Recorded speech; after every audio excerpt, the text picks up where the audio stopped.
This is the Ron Flatter Racing Pod via Horse Racing Nation, a weekly digest for horse fans and horse players with guests from around the racing world. Now, from Louisville, Kentucky, here's Ron Flatter. Whether you are celebrating Christmas, Hanukkah, Kwanzaa, or Festivus, this is the first of a couple of weeks of holiday editions of the Ron Flatter Racing Pod. I am Racing Pod, and next to me, of course, is John Sherva, and I say that because we're doing video and audio. Good to see you for a change, John. Yeah, we mostly just do this over the phone, and although, you do use the Zoom feature, but you always have that 15-year-old canned photo of yourself instead of your actual real self on the Zoom call. That's right. So if you're doing Zoom calls, you might have experienced this. If you have someone with limited bandwidth, that you remove the video component because that just sucks more of the bytes and what have you out of the atmosphere. I'm really explaining that well, aren't I? But yeah, it takes more bandwidth to deal with video than to remove it and just do audio. But here we are.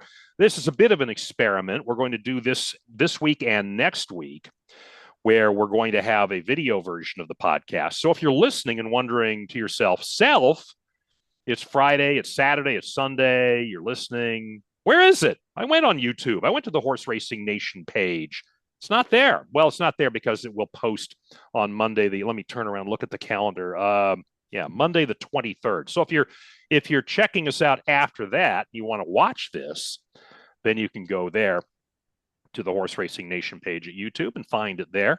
And if you are wandering into us on the YouTube page and you're like, hey, what podcast are they talking about? The one that's referenced over my shoulder here. We've been doing this for now 8 seasons, and that's every Friday the podcast posts. So there you go. That's if you want to not be driving and watching, you can drive and listen to us wherever you find podcasts. This is a special episode where we're just going to do this for S's and giggles with track announcers. We're going to put together a panel here. In fact, this panel was put together and we recorded early this month with Keith Nelson. And you're going, wait, Keith who? I'm sure Keith will appreciate that. If you're in the St. Louis area, you know who he is. If you bet races at FanDuel Sportsbook and Racing, the former Fairmount Park, he is the track announcer there and has been for a few years. He commutes, by the way, from Kansas City to St. Louis. No small task going that 4 hours plus each way. So we'll talk to him. We'll talk to Paul Allen. He is the voice of Canterbury Park. You also might know him as the voice of the Minnesota Vikings, especially when they've had big comeback victories, one in particular against Buffalo that got LeBron James's attention on Twitter, back when it was called Twitter. And Larry Collmus. Oh, yeah, you might have heard of him, voice of the Triple Crown, voice of the Breeders' Cup on NBC, also the voice of Del Mar Falls, and by the way, Del Mar Falls referring to autumn and not a city called Del Mar Falls. And also he's on FanDuel TV doing analysis there. So we're going to put the three of them together with me and hopefully have a good time. John, your travels, are you staying close to home or at home for Christmas? I will be home Christmas. I'm still yet undecided if I will make the trek Christmas night to Los Angeles for the opening day of Santa Anita on the 26th. But yeah, we're staying in, and we did go away for Thanksgiving for a couple of days, so we think we'll just stick home for Christmas. How far away did you go? We went down to Fort Lauderdale. Oh, okay. Well, that's a bit of a schlep for you. Yeah, 3.5 hours. Mm-hmm. Tina's home for this Christmas. Last year at this time, she was in Austria, and so I was Mr. Bachelor. And I had to remember how to cook for myself. So that's a year ago. How time flies. She's going to do that again for her birthday in March. So I have to get used to that all over again. But at least at this point, I get to have her around here, and that's wonderful. And that's what's going on. You had to. Well, we talked about this. I think. Did we talk about your? Yes, we did. Your flight from Tucson. I think. No. I get so confused about what we've done on air and what we've done off air. Your flight from Tucson back home to Orlando.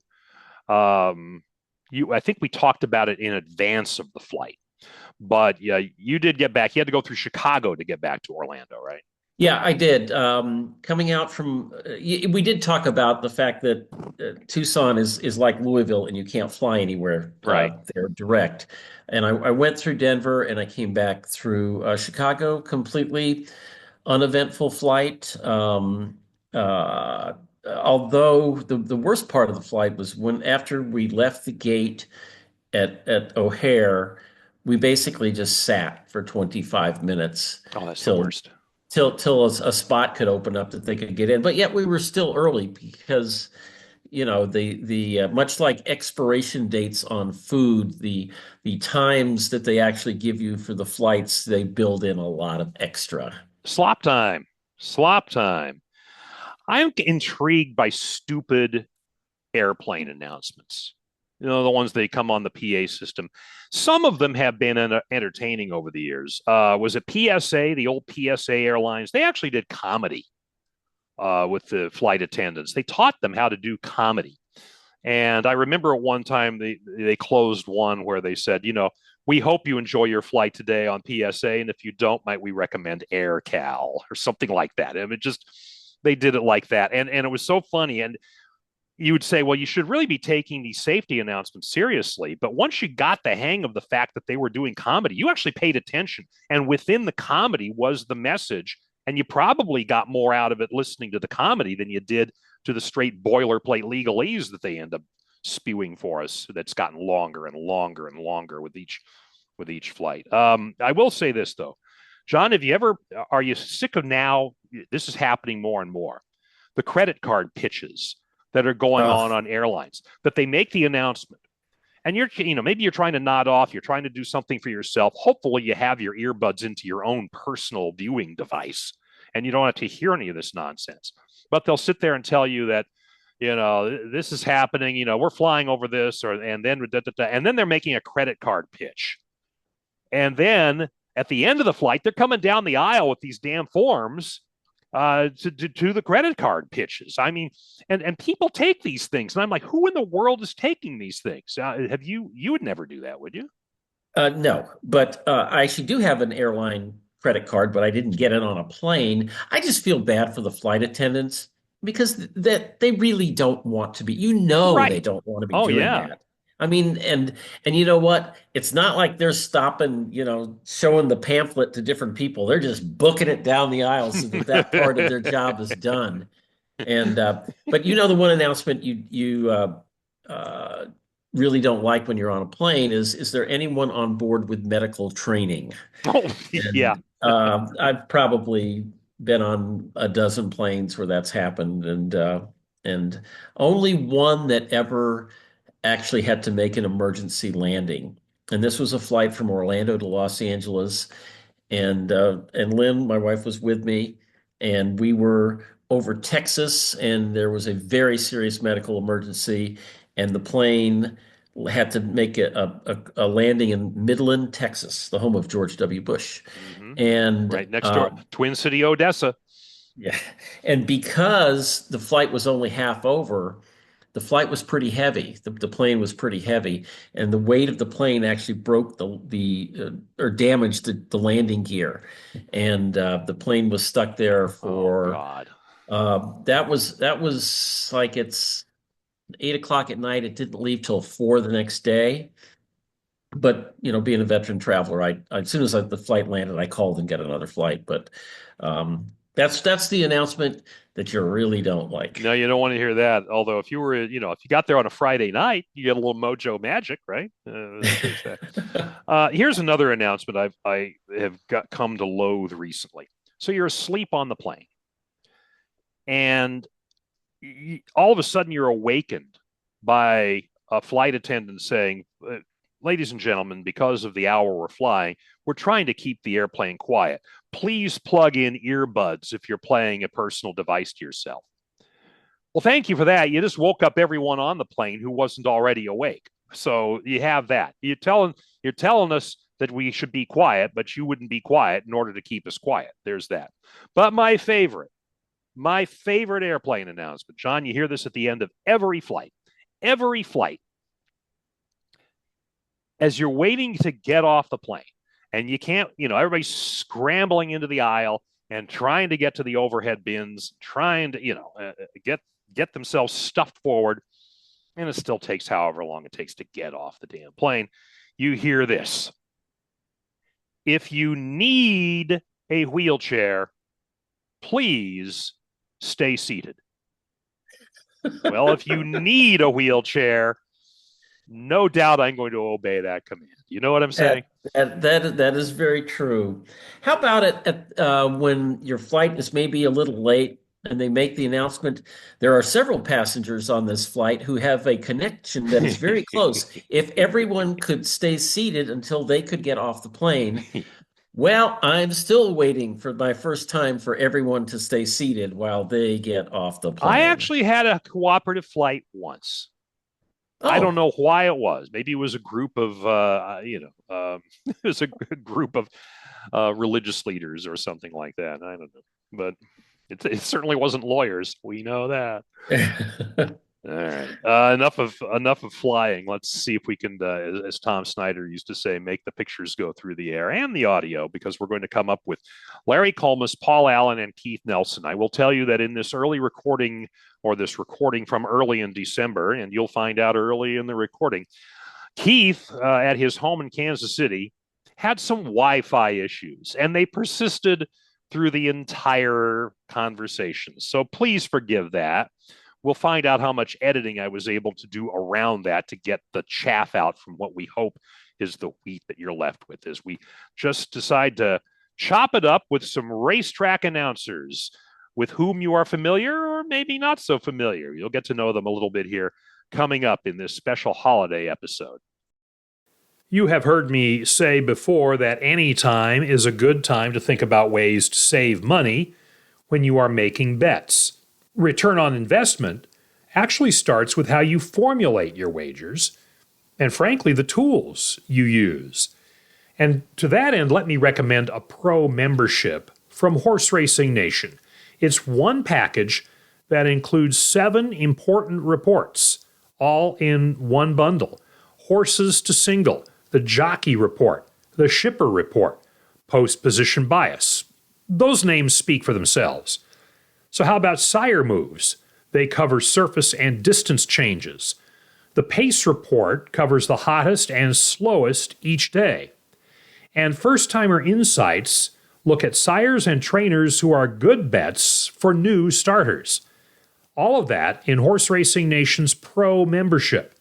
And you can sign up now at picks.horseracingnation.com. Go to HRN Pro Reports.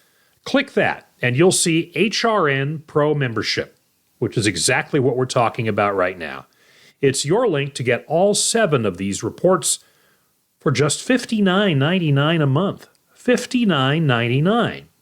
To give you an idea, if you did this a la carte, it would cost you about $180. So you're saving 2/3. You're saving $120.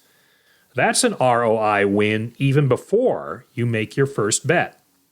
Sign up for your pro membership discount now. Go to Picks, that's P-I-C-K-S, picks.horseracingnation.com. I am pleased to welcome in a couple of folks you probably know. On the upper left, if you're watching, or maybe it's the upper right. I don't know how these mirror images work on Zoom, but it's up or something. We have one Larry Collmus. Larry, of course, who has been the voice of the Triple Crown, the voice of the Breeders' Cup, the voice of God, the voice of Bob Dylan. Oh, no, wait a minute. I got somebody else closer to Bob Dylan coming up here. And, of course, on FanDuel TV. And so, Larry, welcome aboard. It's great to be here, Ron. I'm looking forward to chatting with the crew here today. I'm in New Jersey, near Monmouth Park, my home here for another week, and getting set to go down to Gulfstream for the winter. You mentioned New Jersey. I was going to say, where is here? And now we know. To the lower part of the screen, you'll see a couple of faces popping on now. We have a man who was, I've known him since we worked at the Pasadena Star News back in the late 80s and early 90s. He's gone on to be the voice of Canterbury Park. And you might have heard he's been the voice of the Minnesota Vikings, the only one of the people on this podcast who has been declared a national treasure by LeBron James, not a national treasure, the horse. Paul Allen. That must have been a cool thing when that happened, Paul. Yeah, it was really overwhelming. That Buffalo game was overwhelming. Yeah. Tony Kalo, who used to be my backup at Bay Meadows when I started there, Larry had a lot to do with that back in the mid-'90s. He was on the sideline for the game yelling my name, and I guess I missed him, and it hurt his feelings. And Tony, then I felt bad. And so that whole thing to LeBron was of the national treasure variety, but for me, it was a whirlwind of emotions. And also on the lower part of the screen, a man who looks like, but good Lord, who did your lighting there in, are you in Kansas City or St. Louis? Voice of FanDuel Sportsbook and Racing. You might know it as Fairmount Park. Keith Nelson. Where are you today, Keith? I'm in my chateau in beautiful Kansas City, Missouri, sir. You have, of the four of us, my commute is pretty much from a bedroom over there to an office right here. That doesn't take a long time. Sometimes I get hung up in traffic in the kitchen because, if you look at my girth, you'll understand why. Larry travels the country. Paul travels around a very frosty part of the country this time of year. Keith, describe your travels between your home and the racetrack. Am I still speaking with you because you're going in and out more so than you?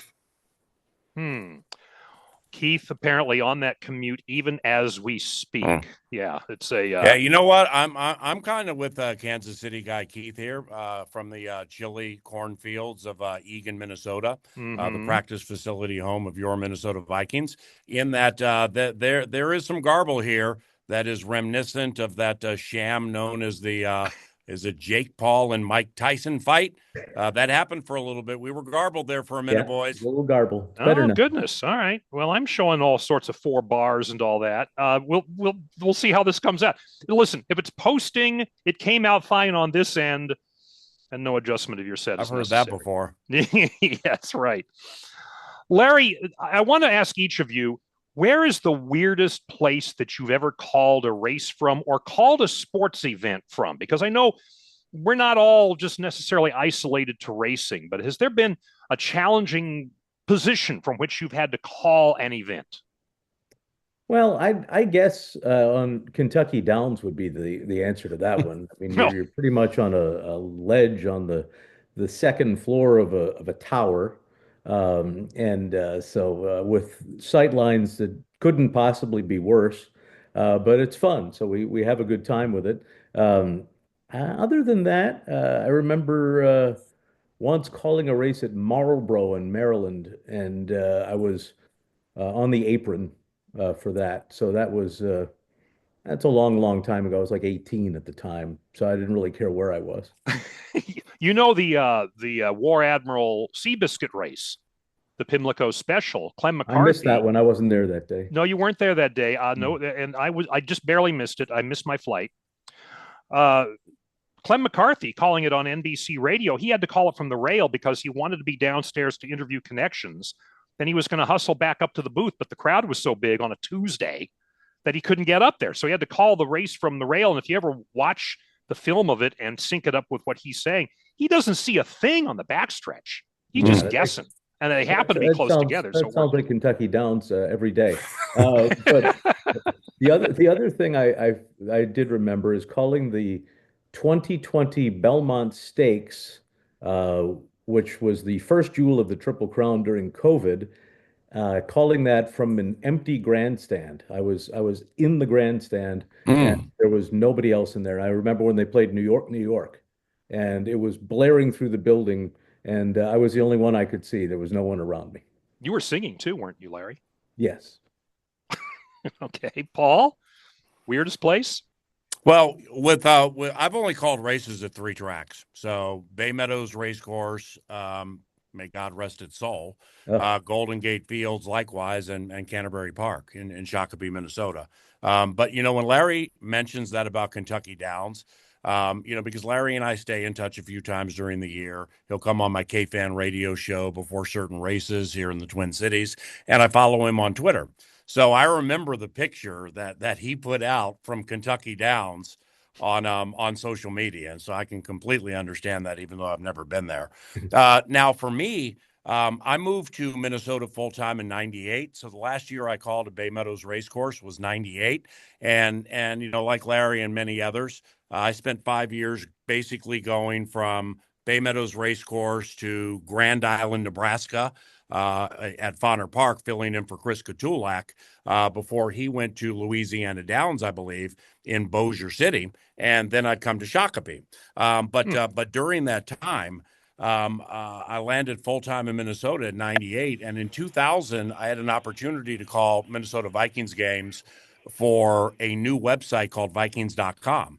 And they couldn't get their flagship, the parent company, CBS, to say yes to a .com. So they came to the competitor, KFan, and said, hey, here's the deal. Anybody want to do it? I went, kind of like 93 when I first met Larry. And I'm up there at Bay Meadows Racecourse through Larry and James O.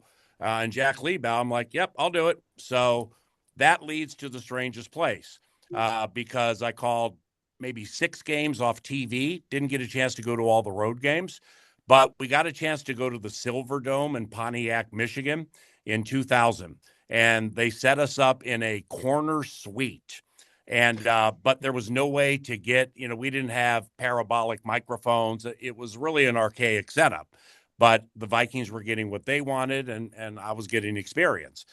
So we were in a suite, and we had to climb up to the ventilation system and get the microphone through there for some crowd noise, and jerry rig some other things to call the game from there. So I think that'd be about the strangest. Keith Nelson and I have known each other for a long time. I used to be his brother, and I were drinking buddies. His brother Jeff, God rest his soul. And Keith and I were in Northern California cutting our teeth. So we broadcast a lot of high school sports from goofy locations. Keith, give us a goofy location where you might have done something. Involving a Marty unit up on top of the... Yeah, explain what a Marty unit is. Well, I'm sure many of you, Paul, may know what a Marty unit was. It was an antenna with a unit, hence Marty unit, that you had to string up somehow with coax cable and put it like a regular TV antenna used to be back when, 50s and 60s and 70s before cable started, just to get a signal back to the station and do a ball game from what could be a quarter mile away with nobody there, basically, and a gym, and no one's offering you help. And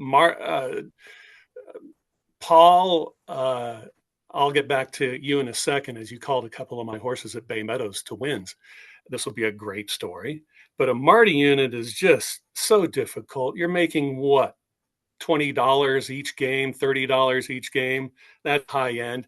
And you're spending majority of your time doing what should be an electrical engineer's job. Hopefully that the lightning won't strike in the middle of winter, in California, or a fire for that matter. And it was just very dangerous and hazardous work. And Ron and I got to know all these little farm towns around, like Greeley, California, Paradise, another one, God rest its soul. Yeah, although it's recovering. It's recovering. I was up there a few months ago. But Ron and I have treaded the same waters of broadcasting a great deal until we actually just lost contact. And then my only year on Facebook, we were able to hook up again. Good or bad, I'm not quite sure. And I'm sure he's the same way.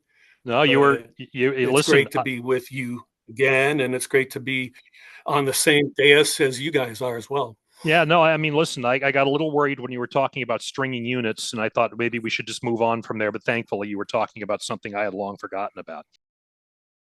Past performances heard on the Ron Flatter Racing Pod are provided by Brisnet, the only place where you can get Kieran speed points, the easy way to map the pace in any race. Find out for yourself. Go to brisnet.com.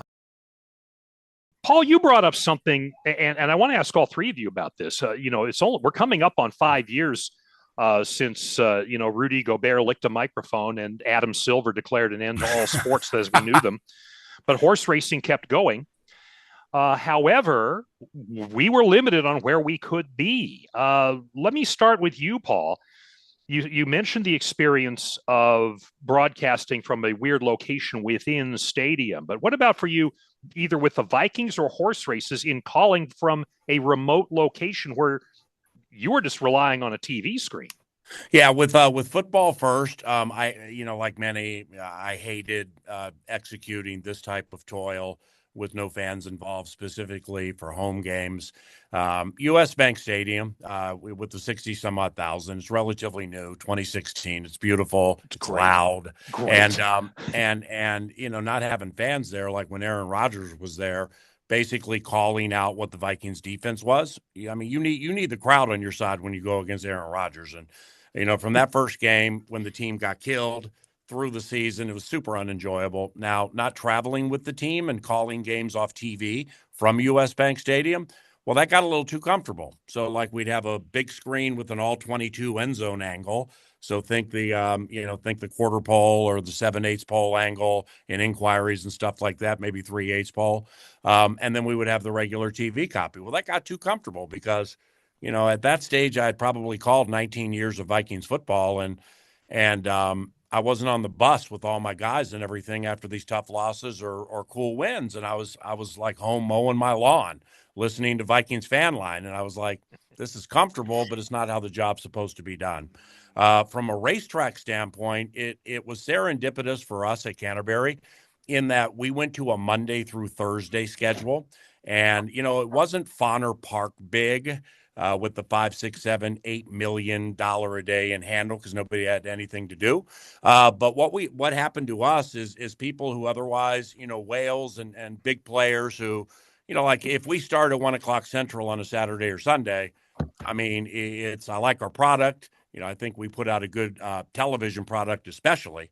But we're going to get clomped on by the bigger tracks with the bigger purses, and I understand why. But in the pandemic, when we went Monday, Tuesday, Wednesday, Thursday, there were a lot of big players and a lot of computer syndicates who were like, oh, they have a turf course. Oh, wow, it's a tricky turf course. Oh, wow, they're $7,500 claimers, but there are 12 of them all the time. And they just smashed us. Mm-hmm. So when things settled down, we're in a transition. So we go 3 days a week most of the year, but we now go Wednesday evening, which is Boffo for us. And I think that's a result of how the pandemic shaped things for Canterbury. Larry, what about you? Did you have to call any races remote-wise? I mean, you just described being in an empty Belmont Park. I know you were in an empty Churchill Downs and at Pimlico, et cetera. But anything resemble that during COVID?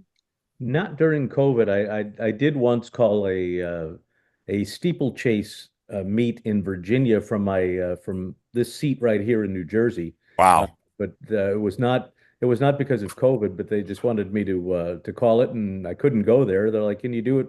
Can you do it remotely?" I'm like, "Yeah."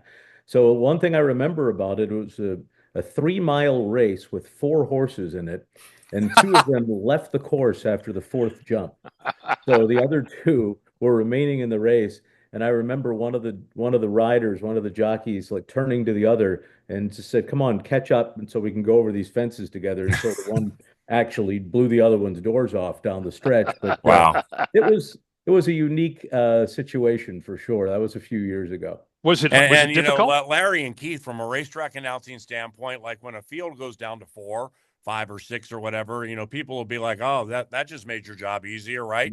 No, it's completely the opposite. It's exactly. We would prefer a lot of them on the turf and 7 hitting the wire together. Oh yeah, I mean, yeah. You're at that point now. You're reading, history notes from the media guide if any such thing exists, right? So, Keith, what about you? Did you have to do anything remote? I had a problem. It was the last year. For some reason, someone got my phone number down in Anthony, Kansas, where they have a gazebo in the middle of the Greyhound track that was in the middle of the 4 furlong track. And so I had a spinning chair, and I would just wheel around because I didn't need binoculars, and I felt like Les Nessman, and I'm without the turkeys, and I'm sitting there going along, going, okay, it was great. But you brought up a great point, Paul. I get it all the time. And who does it come from normally? The stewards. Oh, I bet you're going to have a great time with this one. Boy, this will make it easy. You don't even have to study names. Those are by far the worst. Painstaking, ridiculous, time-filling, uncoordinated piles of, well, you know what. And Larry, sometimes you have the blessing to do some small fields as well still. And those are so difficult to do, especially I don't get to call out of stake races. Gee, go figure. Maybe that will change after I'm dead. But it's difficult to handle, and it must be for you guys. Again, I back into Larry in a way where he knows how it's to call a stake race that has a field of 4 or 5. That's even worse because you got to try to make it interesting. You don't want to just sit there and be a chart caller. And oh yes, they were in the Turf Paradise Derby, the last race, and God, kill me now. A lot of filler for sure. You have to be able to. And you get in trouble. Yeah, you could do that for sure. Hey, you know what, Ron? Yeah. With all due respect to everybody here, I'm not moving forward in this podcast without recognizing Larry Collmus calls the Kentucky Derby, and he calls the Triple Crown, and he calls the Breeders' Cup. So, I've never publicly had the opportunity to eyeball a longtime friend of mine and somebody who was a conduit to me starting at Bay Meadows Racecourse, and just recognize, man, that can't be easy. And you do an awesome job, brother. So I just wanted to let you know that. Well, I appreciate that. I remember the day that Paul was hired at Bay Meadows, and the two of us sitting outside of his hotel room on the balcony, sharing a bottle of red wine and celebration of that day back in 1993. And I can't believe how long ago that was. Yeah, we go back a ways, that's for sure. Yeah, you do a good job, man. And calling the Derby, I mean, what an honor, what a thrill. They're like snowflakes. They're the same, but they're all different. Man, it's just, I got a lot of respect for you, Larry. And it may be an honor and a thrill, and I appreciate that, but it's also something that you can't wait for it to be done. I know what you mean. What's your favorite part of the Derby? When it's over. Yeah, Keith? I can't imagine. First off, I will never be on social media because I'd be like Clerks too. I'd want to call out everyone and show up on their front doorstep. And that would be me. I would be spending so much time in prison. It would be ridiculous. Larry, it must be very difficult to be on such a high platform. Paul, you called a horse of mine by the name of 8 Days Late in Bay Meadows. And I was working a remote at the time in Washington State. And I had I think it was assistant racing secretary, hold up the phone. And as my first time owning a horse, and of course I had to move right away. I was living in San Jose, or actually in Campbell, and I was working at KRTY radio in San Jose, having a great time. And then I had to move. And I was like, oh man. And I signed up for this remote and everything. And it was great to listen to you. Got home, got the video, called in, spent my $20. I still have it to this day. And Wow. I can't believe that it was you. And you got her again when Pedro Micardo stepped up and on her, misjudged by a length as well. So it was awesome. So that's where I first got to know you from, being a Bay Area native from all of my life. It was just super. Larry, let me ask you about. That's very nice. Thank you. If you are just diving into serious horse playing, or if you've been doing it for a while, let me offer you a deal on a proven system for successful handicapping. It's the Super Screener from Horse Racing Nation, based on years of analysis and results that Mike Schutte has gathered to separate legitimate handicapping angles from all the noise. It shows you what's important and what's not. It exposes bad favorites and shines a light on value plays. All of this will give you confidence in who to use and who to toss. Some of the live long shots revealed by the Super Screener can help you boost your payoffs up to 10% simply by making your bets more efficient and identifying value plays that are more likely to come through. Right now, we have a special package that takes you from now through the Kentucky Derby. Go to picks.horseracingnation.com. Click the upper left. That's where it says the Super Screener package, Kentucky Derby. Take you from now right through May 3rd and the Run for the Roses. Check it out. The Super Screener only at Picks. PICKS. picks.horseраcingnation.com. Larry, let me ask you about some of the oddities of calling races, whether it's a horse's name or somebody getting in your ear saying, can you work this phrase into your call? I can't imagine who that might be. Or something that, you've done on mic and you said to yourself, I'm going to do this maybe as an inside deal, whether it's the name of a horse or you're playing on a name. I think you did something the other day that was pretty cool, and I'm trying to remember what it was. You had some play on words, but do you have any that you can think of off the top of your head that you're really like, yeah, I was a little bit of a rascal there, but what the hell, it was fun? Oh, for sure. There's a horse that used to run at Gulfstream named Harass. And I had fun with that one. There was Julian LePeroux gets her ass going up the back stretch. Going into the first turn, her ass is wide. Just different stuff. And it was fun. I think Jimmy Kimmel actually used it on his show. That's good. He made it sound like I didn't know that I was actually doing it, but I did. But you had that. The one the other day was on a much more serious note. It's a horse named Rosa Parks that ran at Del Mar. And when she made the lead at the end of the stretch, I said, Rosa Parks is found the front and she's not moving. Oh, I love that. How great is that? Amen. That's nice, Larry. Paul, I know you must have some. Well, with me, I mean, I'll play off names, and I'll play off phrases during the course of race calls. But for me, I think what sticks out most, per the way you asked your question, is, this play-by-play job with the Minnesota Vikings is my first, calling races at Bay Meadows, where I auditioned and won. Just through the grace of God, somehow I won that race in '93. Well, the Vikings job's my first play-by-play job at any level too. And through that internet bit, I kind of in essence auditioned for it that way. So I didn't travel around the country stealing other people's styles and stuff like that. I just got thrust into it. So I'd say I'm probably 3-4 years into it. Feel like it's going okay. Not getting too many complaints or anything. Bosses think it's cool. But then I'm like, well, what if I take some of these phrases that I've used in horse racing and I put them in the NFL? Because, nobody's using, and so has been left in the wake of a keen turn of speed by Randy Moss. Oh, sure. Like when a horse would take the lead by a few lengths at the top of the stretch, I'd say, Ron Flatter opens up by 5 and he's loose into the final furlong. Ron Flatter by 5. So then Adrian Peterson joined our team in 2007, became the NFL Rookie of the Year, and probably a few games into it, he was busting through the line of scrimmage and running over and around people and getting like 70-yard touchdowns. So I was thinking I probably need something for that.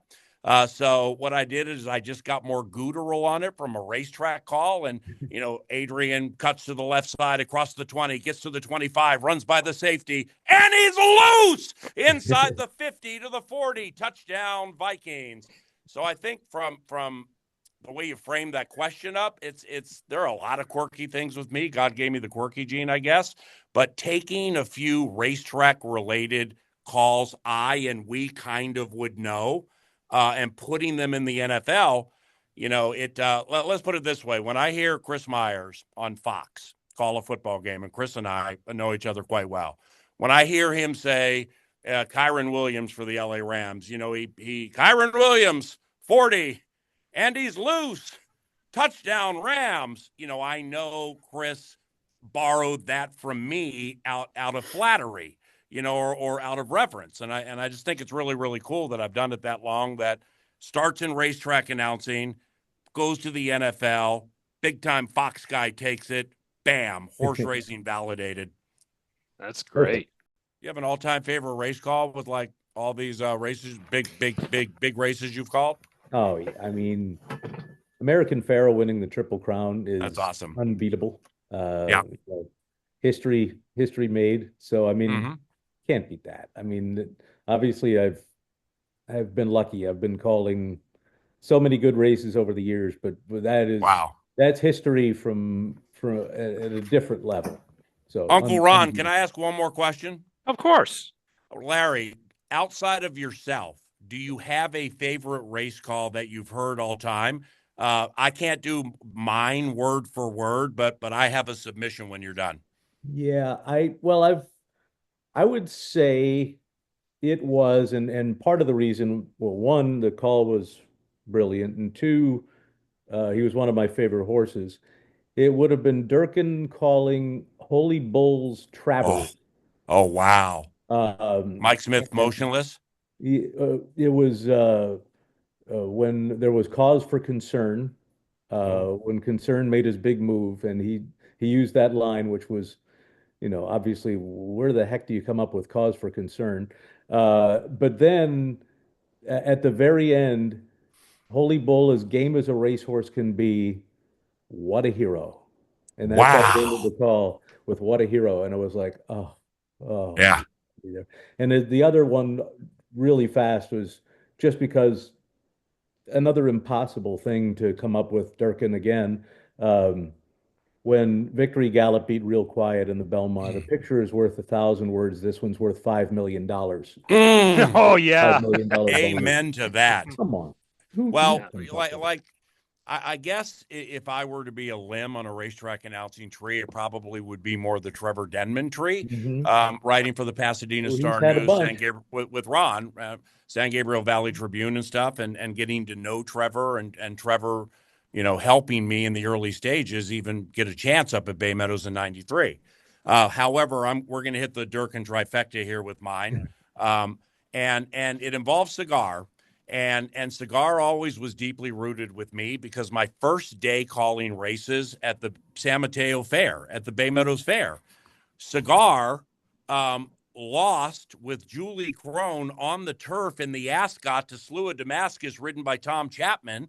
And Ron Hansen was supposed to ride that horse. And the night before, he went missing, or like within 2 days. So that was my very first day as like a full-time racetrack announcer. And Cigar lost in the Ascot. After that, went on and won all those races. But I can't remember the race. Might have been the Dawn, maybe. But it's off the far turn when Durkin hits he's going through the field. 3 furlongs to go. Cigar! And Jerry Bailey makes his move. And the pacing and soul of the matters on the inside. Le Carrière on the outside, but here he is, the unconquerable, invincible, unbeatable Cigar. I just love that call. It was so good. So good. Breeders' Cup Classic.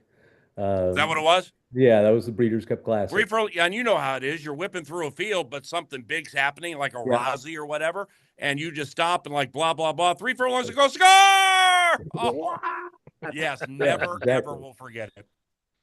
Keith, let's try your Wi-Fi one more time and see if we can make it work for us here. Do you have any great calls that you can talk about, either that you made yourself that were, nudge, nudge, wink, wink, or otherwise?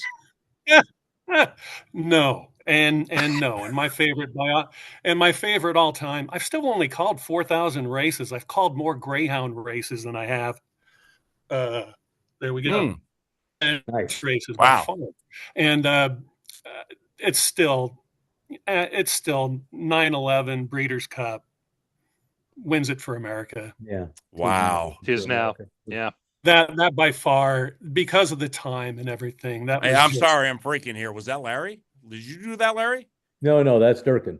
Okay, Durkin got it. Yeah, it was. He's just so phenomenal about what he has done, and. But think about Trevor Denman and all of these quirky lines the South African brought to the game and opened the door for people like me, whether you like it or not, to like have color in calls and things like that. It's and they need to sprout wings to catch this one. Scraping the paint. He called a night of races at Canterbury for charity, and he actually lives in Southeast Minnesota a majority of the year. And like our little baby horses at Canterbury, there was this big-time sprinter we had as we go here named Satchmo. And to hear Trevor Denman at our track with 10,000 say, and now, here comes Satchmo. And now, Satchmo. It's so cool. Hey, Keith brought up something I wanted to ask about really quick before I know, Paul, you got to get away here in a few minutes. Has any of you guys called Greyhound racing? or standard breds or anything else like No. that? Standardbreds, yeah. No, You have? no I mean, greyhound. Australia announcers get their teeth in greyhound racing. There, a lot of them haven't they, Ron? A lot do, but I'm curious about the unique qualities of that kind of a call that makes it more or less difficult or different from calling horses. It was interesting for me, anyways, at the Woodlands when I came down here. So, anyways, I'm like, okay.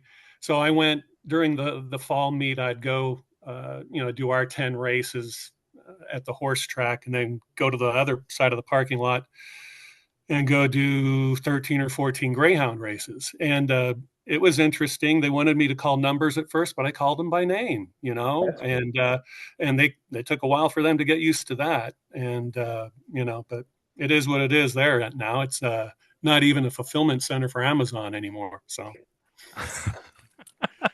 Can you imagine calling by numbers and not by names, guys? Wow. Yeah, that's a normal greyhound thing for the Yeah. most. Well, we at Canterbury, we have quarter horses, and Marcus Hirsch, who writes for the Daily Racing Forum. I don't know Marcus, but he's pretty lively on social media, and he got yeah, after that's me. one way of putting it. Well, he got after me one time, like 6, 7, 8 years ago or whatever, and he might be right. Where the quarter horse, like, say its name is J.A. Larry Collmus, and the breeders are part of the J.A. bit. Well, he's like, well, you're not supposed to say the J.A. or whatever. Well, it's in the name. So, but just saying Larry Collmus makes more sense than J.A. Larry Collmus. So speaking of names and numbers and everything, 30 some odd years into it for me with racetrack announcing, I still battle that a little bit. Is there something, and Paul, I know you got to get away here in a few minutes. Is there something still want to do in the business that you haven't done yet? Me? Either any of you. I'll start with you, Paul. In horse racing? Period. Whether it's horse racing or anything else. Horse in racing life. is really frustrating to me right now. More so at Canterbury Park than nationally. We could all go down, myriad roads that would involve HISA and a lot of other things. But locally at Canterbury, we're in a part of the country where there's a casino like just think Mohegan Sun in Connecticut, but the Shakopee, Milwaukee, and Sioux. They wield a lot of power here in this state. So getting slots and getting sports betting and even off-track betting, things like that, it's just been fruitless for Canterbury.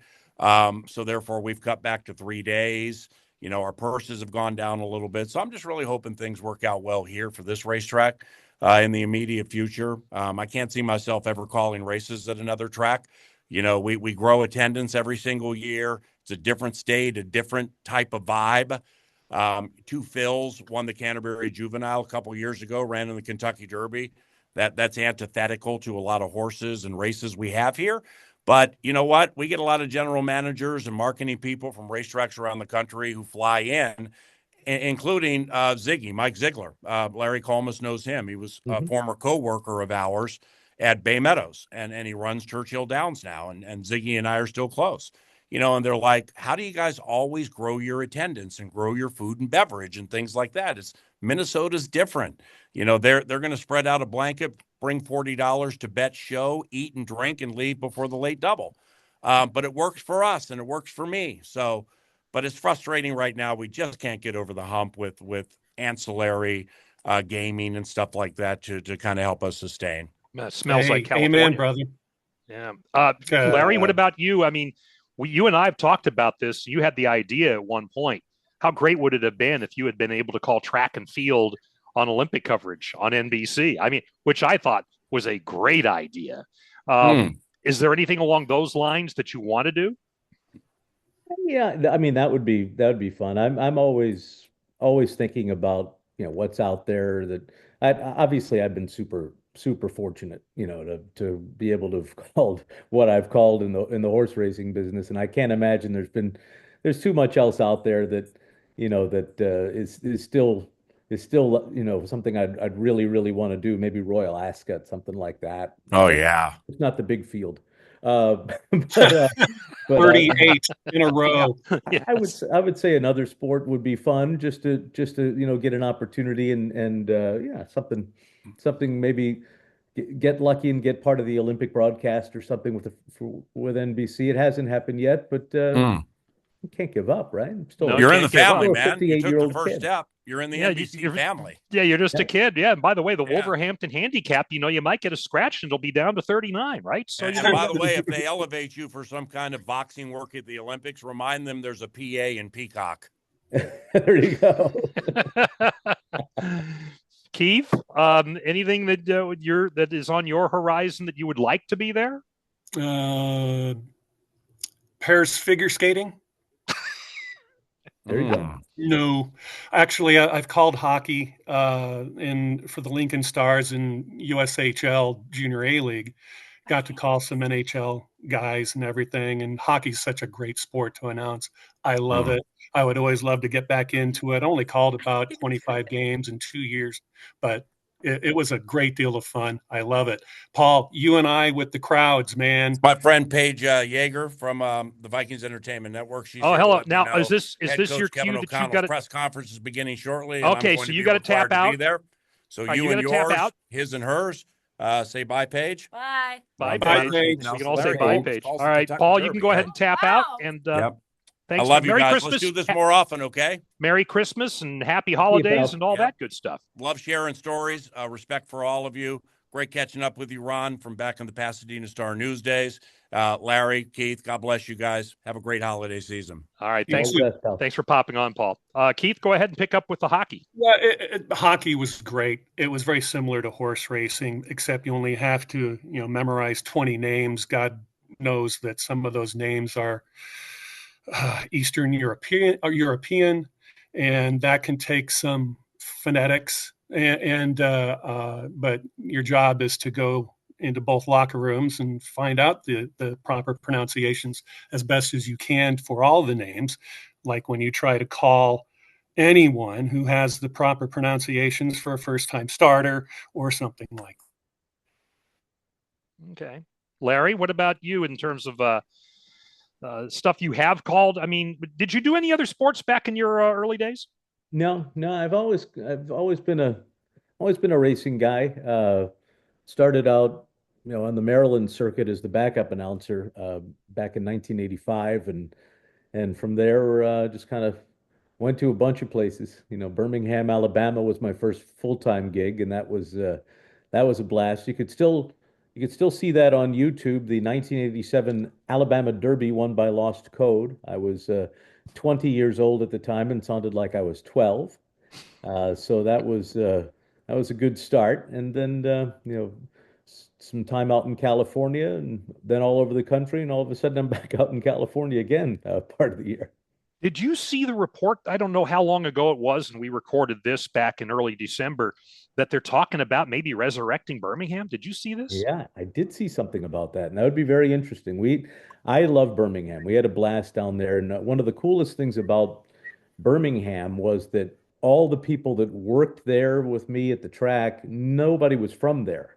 We all just sort of came from different parts of the country and got together and got to be good friends. And to this day, I still keep in touch with people that I worked with in Birmingham, and it was a blast. I also at Birmingham called Steve Asmussen's first ever stakes win, and the first jockey win for Donna Barton, now Brothers, who is my NBC colleague. Wow. Small world. Yeah. Small world, ever shrinking. Let me close here in the next few moments, just with some thoughts, maybe just random thoughts here.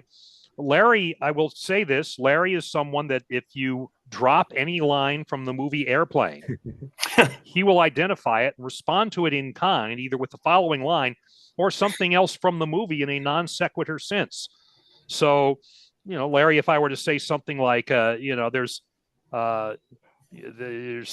someone at the door, what is it? And you would say, it's a thing that you open to let people in. There you go. But never mind that right now. Thank you. That's not important right now. That's not important right now. Yeah. And Keith, I know you well enough that there's a lot of stuff we can't mention that that could be in a text chain. But But you must have something you can mention. You know, History of the World Part 1 with Mel Oh, Brooks.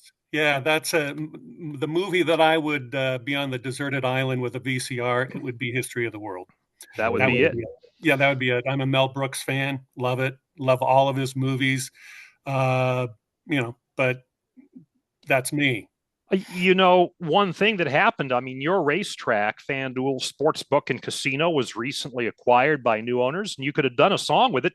The acquisition, don't you know? The acquisition, what a show, right? You could have done that. D Monet. Order the Fay. What's the anyway? Closing greetings for the holidays. Anything for the holiday? What do you guys got going? I mean, you know, you're out of season, Keith and Larry. I mean, you're always getting called on by FanDuel TV to be somewhere. What are the holidays having? Florida. I'll be at Gulfstream Park for FanDuel TV starting December 21st. On Christmas Eve, December 24th, I will be at Ron Nicoletti's house. That is the tradition. The TV handicapper at Gulfstream Park. They have a nice Christmas Eve party every year, and I'm always looking forward to that. And Christmas Day, I have no idea what I'm going to be doing, but it's going to be fun down in Florida. We always have a great time down there at Gulfstream, and it's cold in Jersey, and I'm ready to go. All right, Keith, what about you? I'll be taking the daughter who'll be a freshman in college next year. It looks like it could be KU right now. Good move by her, but we are taking a road trip, daughter and dad, old dad, to Tuscaloosa, Alabama. Oh my goodness. Okay. Old time. Hey, listen, Alabama could have a home game maybe if the way they keep moving up in the rankings for no good reason. By the time this thing posts, they could be number 4, for God's sake. I don't know. But anyway, you could get a home game down there. So she's going to go to KU. We had the problems with the Wi-Fi at the outset. You didn't get a chance to mention your commute, so we'll kind of close as we open. Okay. You do 4 hours how often? Tuesdays I'll leave really early in the morning. And I come back by about 7:30, 8 o'clock. So 280 down, 280 back, and then Saturday afternoon, and then Saturday night back by 2:30 a.m. So yeah, that's it. Tuesdays and Saturdays. Thank God. And if she goes to KU, it's going to be even farther, you know. It's not that bad. It's only 45 minutes from the house here, so it's okay. Oh, okay. All right. You're just adding more. That's what I'm saying. No, I'm looking at it this way. Free basketball tickets and football tickets next year in a brand new stadium. So that's right, the brand new stadium. So Allen Fieldhouse and go to the Fog. Ron, I used to have a 4-hour commute to work myself when I was calling at Belmont from the Jersey Shore. Even though it was only 75 miles, it could be 4 hours. Yeah. You'll sit there. Yeah. The Belt Parkway, folks. You didn't. You could have taken that. You could have taken the helicopter, and you could have taken it up to 20,000. No, feet. All right. Hey, Merry Christmas, Happy Holidays. Is it Happy Hanukkah? Is it Merry Christmas? Is it Happy Festivus? It's always Happy Festivus. There you go. Whatever you want. For the rest of us. I got the poll out. You be well. All right. Yes, I got problems with you people. All right. Larry Collmus, Keith Nelson. We had Paul Allen earlier, of course. Thank you guys for being along and for weathering through all the Wi-Fi issues, and appreciate you being on the Ron Flatter Racing Pod. Thank you, guys. See y'all later. Next week, our year in review, the panel who will be looking back on 2024, including Kate and Bradar, Jessica Paquette, and John will be along as well. My thanks again to Larry Collmus, Paul Allen, Keith Nelson, and to you, John Sherva. Well, happy holidays, and that's right, Ron. Indeed. Merry Christmas, Happy Hanukkah, Happy Kwanzaa, and this is Ron Flatter, hoping your holidays are just the best time of your year and that they can be that way for the whole year. This has been the Ron Flatter Racing Pod via Horse Racing Nation. We post a new episode every Friday morning and handicapping pop-ups before big races. Subscribe now wherever you find podcasts. Read Ron's racing column every Friday morning at horseracing.nation.com.